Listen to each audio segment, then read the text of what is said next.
বনি ইসরায়েলের এক লোক 99টা মার্ডার করেছেন। ওই লোকের নাম ছিল হলো সিরিয়াল কিলার নাম। এই সিরিয়াল কিলার নাম, এই লোকের নাম মার্ডার করেছেন। 90টা মার্ডার করার পরে মনের ভিতরে কল্পনা জল্পনা শুরু হয়ে গিয়েছে। মনের ভিতরে এমনই একটা খটকা শুরু হয়ে গেল, আল্লাহ আমি যে এত মার্ডার করেছি, আমি এত অন্যায় করেছি, আমার গুনাহ মনে হয় কোনোদিনই আর মাপ হবে না। তার মনের ভিতরে এরকমের কল্পনা জল্পনা শুরু হয়ে গেল। তার ভালো লাগে না, টেনশনে পড়ে গেল, চিন্তায় পড়ে গেল। আমার ভাইরা খেয়াল করে শুনবেন, একটা লোকের কাছে গেল, বলল ভাইজান আমি এতগুলো মার্ডার করেছি, আমি 99টা মার্ডার করেছি, আমি কি মাপ পাবো নাকি? আল্লাহ পাক রব্বুল আলামিন আমাকে মাফ করবে নাকি? আমি কি মাপ পাবো নাকি? ও ভাইজান আমাকে একটু বলে দেন, আমি কি মাপ পাওয়ার যোগ্যতা অর্জন করেছি নাকি? ওই লোকটা চিন্তায় পড়ে গেল। আহারে 99টা মার্ডার করেছেন, 99টা মার্ডার করার পরে আবার আমার কাছে আসছে বলার জন্য, ভাই আপনার মাপ আর কোনোদিনই হবে না, আপনি কোনোদিন মাপ পাইতে পারেন না, অসম্ভব।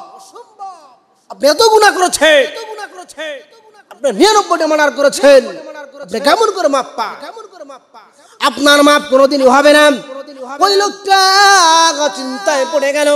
চিন্তায় পড়ে যাওয়ার পরে এমনই ভাবে কাতর হয়ে গেল, চিন্তা করতেছি এতগুলো মার্ডার করেছি, তাহলে মাপ যেহেতু পাইবো না, তুই তো মানুষের কাছে বলে দিবি, তাহলে তোকে আমি আর বাসায় আমি আর রাখবো না,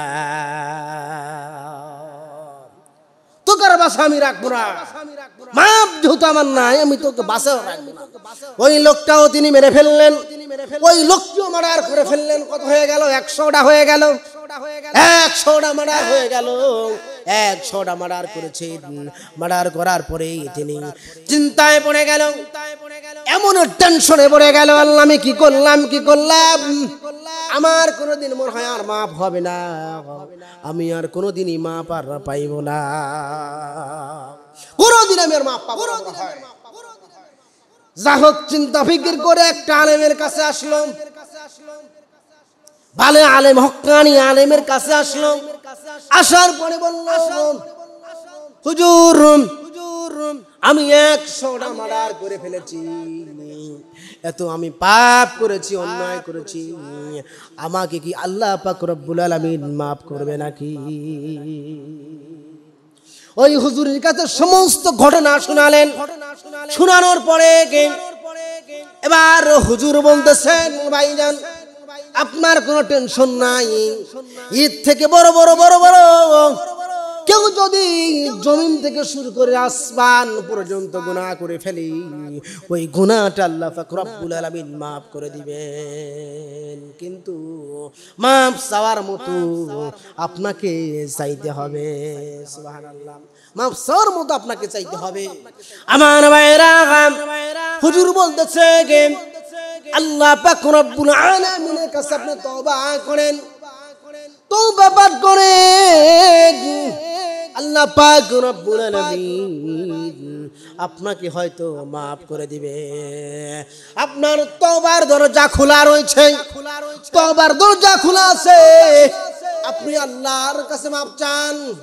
আল্লাহ পাক রব্বুল আলামিন কালামুল্লাহ শরীফের ভিতরে জানিয়ে দিলেন, ইয়া আইয়ুহাল্লাযীনা আমানু তুবু ইলাল্লাহি তাওবাতুন নাসুহা। আল্লাহ পাক রব্বুল আলামিন কালামুল্লাহ শরীফের ভিতরে জানিয়ে দিলেন, হে বান্দারগণরা, তোমরা তুবু ইলাল্লাহি তাওবাতুন নাসুহা, তোমরা তওবা পাঠ করো, এমনই তওবা পাঠ করো, প্রসিদ্ধ তওবা তোমরা পাঠ করো, তোমরা প্রসিদ্ধ তওবা পাঠ করো। ওই আলেমটা সুন্দর করে ওই লোকটিকে বুঝিয়ে সুঝিয়ে দিয়ে দিলেন, বুঝানোর পরে ওই লোকটি বলতেছে আল্লাহ তাহলে আমার মতো গুনাহগার, আমার মতো অধম, আমার মতো পাপিষ্ঠ, আমি যত গুনাহ করেছি, অন্যায় করেছি, অত্যাচার করেছি, আমার মতো পাপিষ্ঠ বান্দার দরজা তুমি এরকম করে খোলা রেখেছো, আমি তা তো আমি জানতাম না। ওই লোকটি আল্লাহর কাছে এরকম করে কাকুতুই মিনতি করলেন। তিনি তওবাতুন নাসুহা পাঠ করলেন। তওবাতুন নাসুহা পাঠ করার পরে আল্লাহ পাক রব্বুল আলামিন তাকে maaf করে দিলেন। বলুন সুবহানাল্লাহ। আল্লাহর নবী জনাব মুহাম্মদ রাসূলুল্লাহ সাল্লাল্লাহু আলাইহি সাল্লাম বলেছেন আত-তাইবু মিনাজ যামবি কামান লা যামবা লাহু, গুনাহ হইতে তওবাকারী বেগুনাহ ব্যক্তির সমতুল্য। বলুন সুবহানাল্লাহ। আমরা শয়নের স্বপ্নে এই রকম করে তওবা ইস্তেগফার আমরা পাঠ করব। এরকম পাঠ করলে পরে আল্লাহ পাক রব্বুল আলামিন আমাকে আপনাকেও maaf করে দিতে পারে।